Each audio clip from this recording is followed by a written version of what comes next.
segundo escreveu São Marcos, capítulo de número 5, versículo de número 27, versículo de número 28. É um texto muito conhecido que diz assim a palavra do Senhor. Ouvindo falar de Jesus, veio por detrás dele, entre a multidão, e tocou na sua vestimenta, porque dizia, se tão somente eu tocar nas suas vestes, sararei. Queridos, esse texto arremete para nós lições muito valiosas. Esse texto nos ensina coisas importantes acerca de uma vivência com Cristo, de um relacionamento com Deus. Quem nunca ouviu falar da filha de Jairo? Quem nunca ouviu falar da mulher do fluxo de sangue? É bem verdade que dentro desse texto acontecem 3 grandes milagres. A Bíblia vai falar acerca lá, tanto no Evangelho de João quanto no Evangelho de Lucas, vai falar dentro desse texto, quando ele vai mencionar 3 milagres que Jesus fez nesta passagem bíblica. Ele cura o endemoniado de Gadara, ele cura a mulher do fluxo de sangue e ele parte em direção à casa de Jairo para também ressuscitar a filha de Jairo. Percebe, querido, que é dentro desse contexto que Jesus está aparecendo. Ele desembarca na praia e ao desembarcar, uma grande multidão aperta, uma grande multidão acompanha, querendo ouvir a palavra que sai da tua boca, querendo aprender daquilo que o mestre havia de lhe ensinar. A partir do princípio que esta multidão aglomera, tentando pegar ele, tentando tocar nele, extrair dele o milagre, a bênção, alguma coisa que pudesse fazer com que aqueles que ali estavam pudessem verdadeiramente sentir-se tocado pelo próprio Jesus, sendo um fazedor ou parte de um grande milagre por causa de Jesus. A Bíblia diz que Jesus, por sua vez, chega dentro desse cenário e ali uma multidão está à sua volta. A multidão aperta, a multidão oprime, quando de repente se aproxima diante dele um homem, chefe da sinagoga. A Bíblia vai chamar de Jairo, e a Bíblia faz menção de dar o nome para este e ocultar o nome desta mulher. Mas percebe que quando Jairo se aproxima de Jesus, Jairo é um chefe da sinagoga. E aqui é bom a gente extrair esse pensamento para começar a entender algumas coisas que estão por trás de todo esse cenário. A Bíblia diz que Jairo se apresenta como chefe da sinagoga e, se prostrando diante do Senhor, ele conta a sua dificuldade. O problema é que ele tem dentro da sua casa. A sua filha está terrivelmente doente, quase à beira da morte. E então, dentro desse cenário, Jairo se apresenta diante do Senhor Jesus. Nós sabemos que as sinagogas naquela época eram partições, eram congregações judaicas que faziam com que pudesse alimentar o povo para aqueles que tinham dificuldades por causa do distanciamento até a chegada do templo. Se fosse num percurso normal, para quem estava talvez na Galileia, duraria aproximadamente a viagem 12 dias. Mas como eles não queriam, se eles pudessem passar pelo território de Samaria, a viagem duraria apenas 7 dias.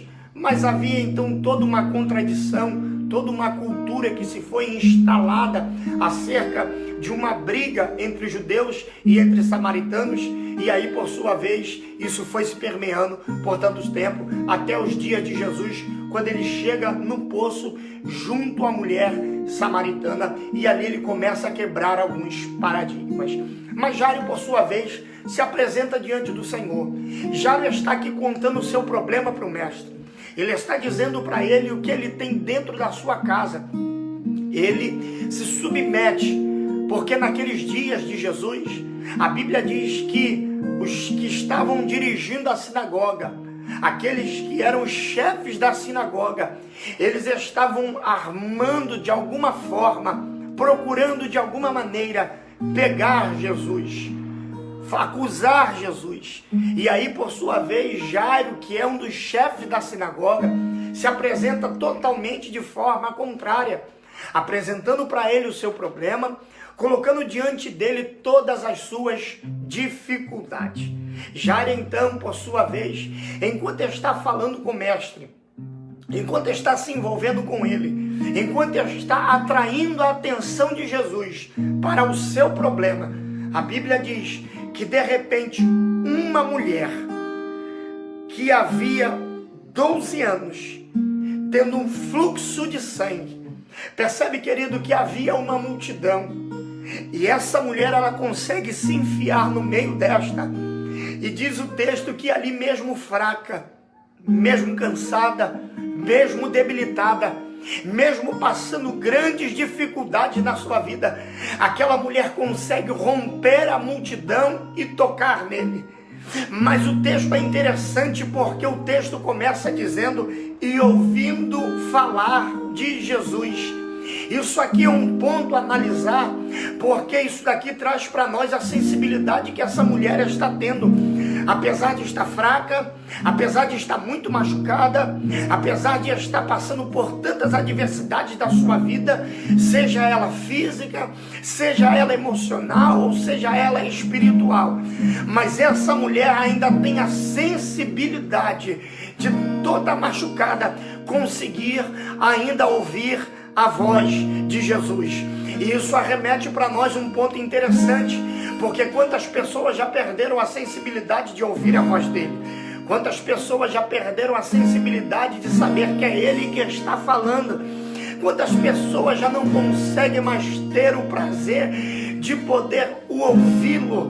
A Bíblia diz que essa mulher estava fragmentada nos seus sentimentos, estava afligida nas suas emoções, estava passando por situações contraditórias na tua vida e na sua área de saúde, mas diz o texto que é mesmo assim ela ouve falar de Jesus. Oh, querido, eu acho isso interessante para nós, sabe por quê? Porque ela está machucada, mas ela consegue ouvir a voz dele.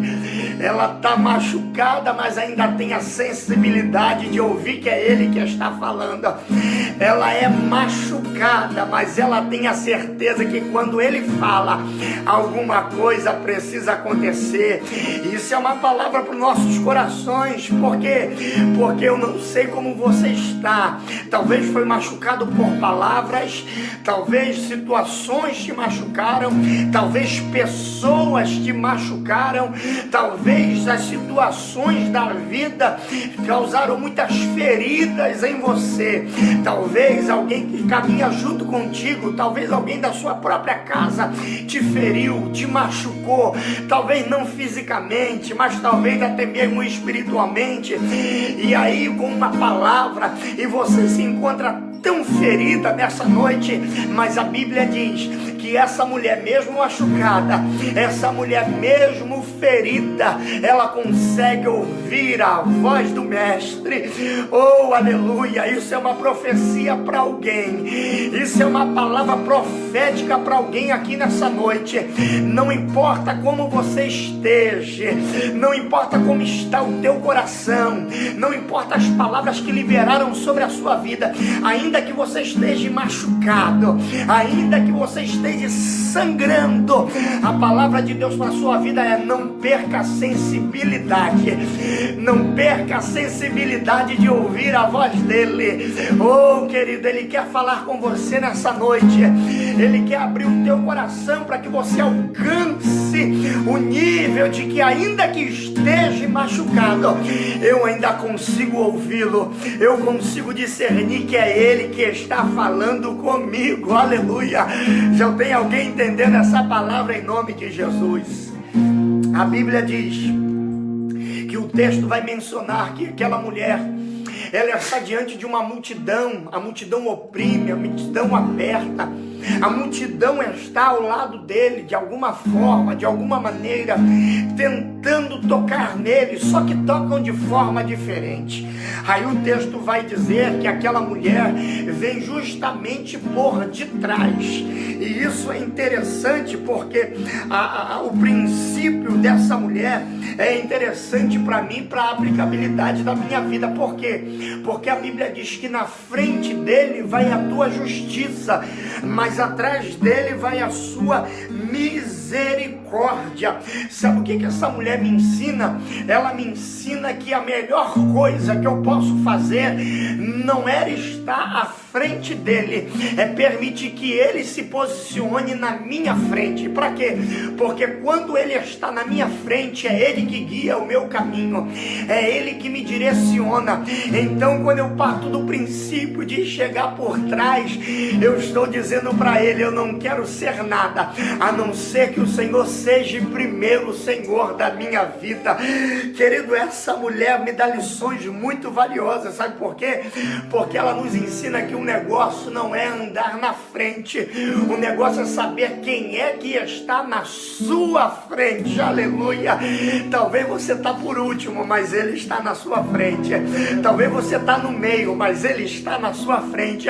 Não importa a posição que você esteja, se ele estiver na sua frente, querido, acredite, ele é a tua bússola, ele é o teu Senhor. Eu gosto desse Deus, sabe por quê?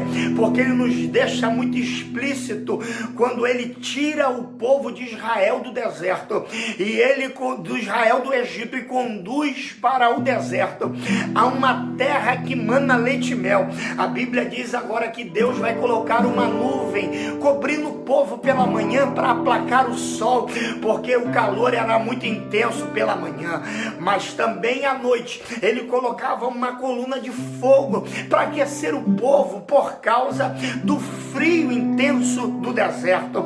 Aí nós vemos um Deus que se transforma em nuvem de dia como direção para proteger o povo, se transforma em calor como coluna para dar proteção ao povo. Então percebe que a nuvem era para dar proteção e para dar direção. Deus estava dizendo: enquanto eu for o Senhor de vocês, enquanto eu estiver na frente, inimigo não toca, a armadilha não é colocada, porque ainda que se levante, eu sou o Senhor que estou no centro, eu sou o Senhor que estou na direção, eu sou o Senhor que estou no controle de todas as coisas. Oh, aleluia. Eu não sei como anda a sua vida, querido, mas eu quero te convidar: perde a direção hoje e coloque a direção nas mãos dele, coloque a direção no controle dele. Para quê? Para que tudo que ele venha fazer com excelência para a tua vida, em nome de Jesus. Aí a Bíblia vai dizer que aquela mulher chega por detrás dele, e quando toca, ela toca justamente na sua vestimenta. Percebe, querido, que aquela mulher, ela está muito debilitada, ela está passando situações que está mexendo com ela. A Bíblia diz que ela já tinha ido a vários médicos, ela já tinha gastado todo o seu dinheiro, o seu emocional estava muito debilitado, o seu físico estava fraco. A medicina diz que nós temos aproximadamente 6 litros de sangue no corpo, e sangue simboliza a vida. Aquela mulher estava vendo o seu sangue ir embora, ela perdendo o sentido da vida, e ao mesmo tempo ela não podendo fazer nada. Ela estava isolada da sua família, ela tinha saído de casa para um tratamento e percebeu que ela não poderia mais voltar. Então aquela mulher estava isolada da sua família, aquela mulher estava isolada dos seus sentimentos, aquela mulher estava passando conflitos espirituais, aquela mulher estava olhando para dentro dela e se perguntando: o que eu fiz para merecer isso? Por que eu estou passando por toda essa situação?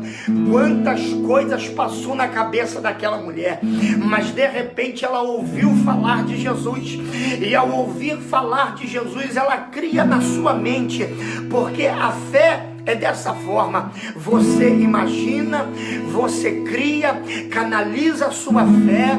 Aqui não é uma força mental, porque a fé não se manifesta num ato de força mental. A fé se manifesta quando o impossível acontece, quando nada dá certo, e aí você começa a gerar uma fé de dentro para fora. Não dá para explicar a fé, porque a Bíblia diz que a fé é o firme fundamento daquilo que não se vê, mas daquilo que se espera. espera que há de acontecer.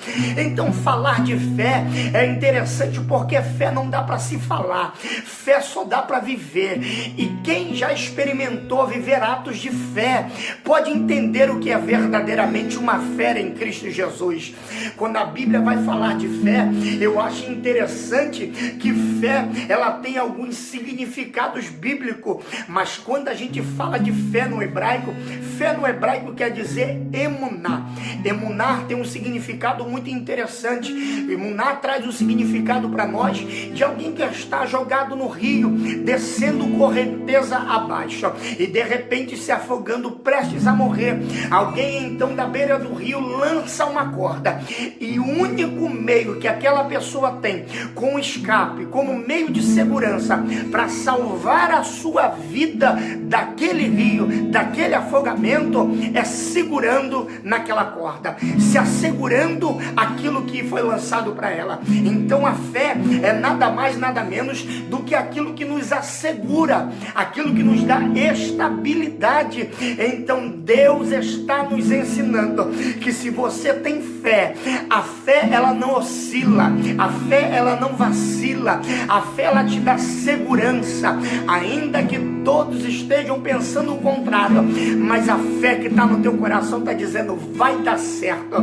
Paulo, quando ele vai falar acerca de fé, ele vai falar sobre as armaduras de Deus, ele vai falar sobre a sandália do evangelho, ele vai falar sobre o capacete da salvação, a couraça do Espírito, a couraça da justiça, a espada do Espírito e o escudo da fé. Percebe que Paulo, quando ele vai mencionar a fé, ele vai falar de fé acerca de defesa, como um escudo. Por que Paulo está mencionando acerca da fé como um escudo? Porque fé, na verdade, ela precisa ser exercitada dessa forma. Por quê? Porque o diabo, em todos os momentos da nossa vida, tenta lançar dardos, tenta lançar setas, tenta lançar afrontas na nossa mente, no nosso coração, sobre a nossa vida.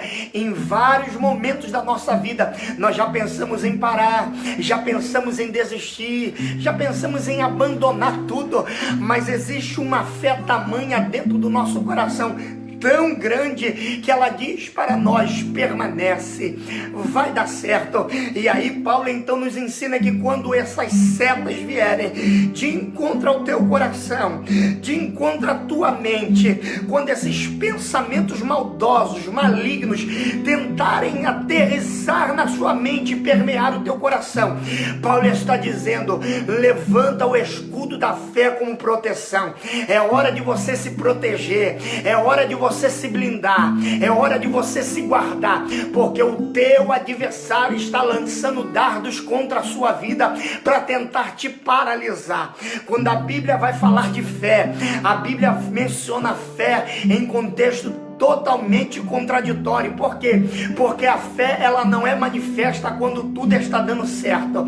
A fé, ela é manifesta quando tudo realmente está dando errado. E quando a gente fala de fé, a fé ela é baseada em 3 níveis: fé salvífica, fé natural e fé sobrenatural. E o que é a fé natural? A fé natural é aquela que todos nós nascemos com ela. É interessante falar disso porque todos nós temos dentro de nós uma partícula de fé. Até alguém que diz que não acredita em nada tem fé. Para quê? Tem fé para não acreditar em nada. Mas entenda uma coisa, todos nós temos uma fé. O diferencial é a forma como nós canalizamos essa fé. Graças a Deus, você tem canalizado essa fé diante do Senhor Jesus. Porque se tem uma coisa que chama a atenção dele, é a fé que move céus e terra para que o milagre aconteça. A Bíblia diz que existe a primeira fé, que é a fé natural. É aquela fé que está dentro de você. É a fé que nasce com você. É aquela fé que você pega o ônibus e alguma coisa diz para você que você vai chegar no destino aonde você determinou. Por quê? Mas independente de você conhecer o motorista ou não, independente de você saber se ele dormiu bem ou não, independente de você saber de que religião ele é, se ele fez pacto, se ele não fez, a quem ele serve, a quem ele não serve, não importa. A fé que está dentro de você te dá a certeza que você vai entrar dentro daquele ônibus e vai chegar no seu destino natural. Então essa é uma fé natural. A fé sobrenatural é aquela fé que ultrapassa a fé natural. É aquela fé que quando o médico da terra diz, leva para casa porque já não tem mais jeito. Mas a fé que está dentro do teu coração, ela está dizendo, eu sei que o meu Deus ainda pode curar. Eu sei que o meu Deus pode restaurar. Eu sei que o meu Deus pode operar grandes milagres. Essa é a fé que Deus espera de nós. Mas existe uma fé chamada fé salvífica. E que fé é essa? É a fé que você está aqui, está nos ouvindo, sendo ministrado por essa palavra, você que entregou a sua vida para Jesus, que recebeu Ele como teu único e suficiente Salvador da sua vida, é a fé que se alguém olhar para você e te perguntar, se Jesus voltar hoje, você vai ou você fica, você olha imediatamente e diz, eu estarei com o Senhor na glória, eu creio na minha salvação, porque isso é fé. A Bíblia diz em carta de Paulo aos Coríntios, que a palavra da cruz é loucura para aqueles que perecem, mas para nós que somos salvos, ela é poder de Deus. Oh, querido, não se importa com as circunstâncias, com aquilo que te ladeia, as coisas que estão à sua volta, querido, entenda uma coisa, você é salvo em Cristo Jesus. Ele pagou um alto preço na cruz do Calvário pela sua vida. Você é salvo em Cristo Jesus. Queridos, a Bíblia diz que essa mulher, ela toca na vestimenta do mestre. Querido, mas o que me faz analisar esse texto, o que me faz pensar dentro desse texto, é que o que foi gerado na mente daquela mulher, no coração daquela mulher, que ela pensou consigo mesmo, se eu tocar na veste, eu sararei. O que faz com que aquela mulher possa acreditar nisso, entender que se tão somente ela tocasse simplesmente na veste dele, simplesmente na orla dele, ela receberia um milagre? Por que ela não disse, se eu tocar no coração dele, se ele segurar na minha mão, se eu abraçar ele, se ele impor as mãos dele sobre mim? Não, querido, essa mulher, ela gera uma fé tão tamanha no seu coração, que ela diz que se tão somente eu tocar nas suas vestes, eu serei curado. Ah, querido, isso é fé demais. Isso é fé para mexer com o coração do Senhor. E eu acho isso interessante, sabe por quê? Porque Deus tem, guarde isso, Deus tem no seu visível o seu invisível como originalidade. Guarda isso, querido, essa palavra de Deus para a sua vida. Deus tem no seu visível o seu invisível como sua originalidade. Então pega isso. Ela planejou na sua mente, ela planejou no teu coração e ela executou com atitude. Ela tinha uma fé tão tamanha dentro dela que ela disse, vai acontecer justamente como eu estou planejando na minha mente, vai acontecer justamente como eu estou guardando no meu coração, porque eu acredito que Ele pode me curar, eu acredito que Ele pode me restaurar, eu acredito que Ele pode fazer um milagre. Querido, eu quero liberar essa profecia para você. Receba essa palavra profética para o teu coração, para a tua vida. Eu não sei o que você anda passando, eu não sei quais são as circunstâncias que tem tentado tirar a paz de espírito, que tem tentado te arrancar da presença do Senhor, mas eu quero te dizer, querido, se tão somente você tocar nele hoje, Ele é poderoso o suficiente para trazer o milagre à tona da sua vida. Ele é fiel e poderoso o suficiente para fazer um grande milagre acontecer na sua vida, em nome de Jesus. Oh, querido, receba essa profecia para o teu coração, receba essa palavra profética para a tua vida nessa hora, em nome de Jesus. A palavra de Deus já está sendo liberada, e a palavra de Deus é: assim como você planejar no teu coração, assim como você arquitetar na sua mente, Deus, por sua vez, vai realizar, só para glorificar o nome dele sobre a tua vida, em nome de Jesus, querido. Sabe o que a Bíblia diz? Versículo de número 29. Olha o que a palavra do Senhor vai declarar. A Bíblia diz: e logo se secou a fonte, e o seu sangue, e sentiu-se no seu corpo estar já curada daquele mal. Percebe, querido, que aquela mulher está enfrentando uma multidão. Aquela mulher está rompendo a barreira que ela mesma já enfrentou. Ela está fraca espiritualmente, ela está debilitada. Aquela mulher está passando por situações que por muitas das vezes, muitos de nós talvez não conseguiríamos enfrentar. Ela está vivendo momentos onde ela está precisando romper a sua fé. A parte física do seu corpo está debilitada. Ela está fraca espiritualmente, ela está vivendo situações muito contraditórias. Mas percebe que quando ela toca na vestimenta dele, oh, isso é profético, ela toca na vestimenta, no ato do toque, imediatamente ela sente que o sangue estanca na mesma hora. Oh, aleluia. Querido, isso é interessante demais, sabe por quê? Porque quando ela toca nele, na sua vestimenta, imediatamente ela sente que alguma coisa dentro dela aconteceu. Porque quando ela toca na vestimenta dele, o corpo dela automaticamente reage. Oh, aleluia, Jesus. Isso é profecia para alguém aqui nessa noite. Isso é profecia para alguém aqui nessa noite. Quando ela tocou na vestimenta dele, imediatamente ela sente que o seu corpo reagiu à presença dele. E se tem uma coisa que ele está querendo nos dias de hoje, é que você reaja à presença dele, que você reaja ao toque dele, que você reaja, seja sensível, porque quando você tocar nele, você vai sentir que é ele que está falando, você vai sentir que é a presença dele, que quando chega no ambiente ela muda. A Bíblia diz que aquela mulher, ela toca, e quando ela toca, imediatamente o teu corpo reage à presença do mestre, porque ela sente que na mesma hora aquilo que estava sangrando para de estancar. Oh, aleluia, Jesus, isso é poderoso demais, isso é forte demais, sabe por quê? Porque ela está dizendo: eu reagi à presença do mestre. Encerro dizendo para você que Jesus, por sua vez, ele declara bem assim: alguém me tocou. E a Bíblia diz que a multidão, os discípulos, vão levantar a voz e vão dizer: mestre, a multidão te aperta, te oprime, e tu perguntas: quem te tocou? Jesus disse: não, eu sei que a multidão me aperta e me oprime, mas quem me tocou de forma diferente.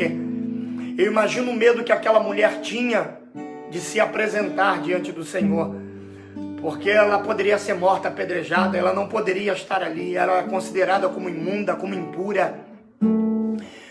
Mas a Bíblia diz que ela disse: Senhor, eu te toquei. E quando ela se apresenta, ela sai do estágio de mulher do fluxo de sangue, de mulher anônima, a alguém que foi verdadeiramente conhecida pelo Senhor. Oh, aleluia, Jesus. A palavra de Deus para a tua vida nessa hora é: saia do anonimato, querido. Chega de se esconder. Chega de ficar por trás dos bastidores. Chega de ser apenas uma vírgula. Chega de estar simplesmente no final do filme. O Senhor está dizendo através da minha boca para alguém: é tempo de você se fazer conhecida. É tempo de você se fazer conhecido. Chega de viver no anonimato. Ele está te perguntando nessa hora. Ele está perguntando para você neste momento, querido: quem me tocou, porque quem me tocou de maneira diferente. Quem me tocou de forma diferente. Por que, Senhor? Porque de mim saiu virtude, de mim saiu poder, e quem tocou nele sentiu automaticamente no seu corpo a reação da presença. E quem reage à presença da glória, quem reage à presença da aleluia, quem reage à presença sai do ambiente de anonimato e diz: Senhor, eis-me aqui, eu quero ser usado pelo Senhor. Eu passei muito tempo derramando sangue, eu passei muito tempo machucada, eu passei muito tempo aflita, eu passei muito tempo no anonimato. Agora chega, está na hora de eu me levantar, aleluia, está na hora de eu me posicionar diante do Senhor, está na hora de eu me apresentar diante dele e dizer: Senhor, fui eu que te toquei. Ah, filha, você me tocou de forma diferente, e é tempo de eu começar a escrever uma nova história na sua vida. Hoje é noite que tu sai do anonimato e Deus te leva a um posicionamento poderoso, a uma dimensão nova diante da presença dele. Você acredita nisso em nome de Jesus, querido? Fique com essa palavra para o teu coração. Deus, Ele está te convidando a sair desse ambiente de anonimato e entrar num ambiente de posicionamento com Ele. Essa palavra é uma palavra para o teu coração, para você que entende que Deus lhe chamou para um patamar maior, para viver um outro nível, para viver um outro tempo com Deus. Chega de viver escondido.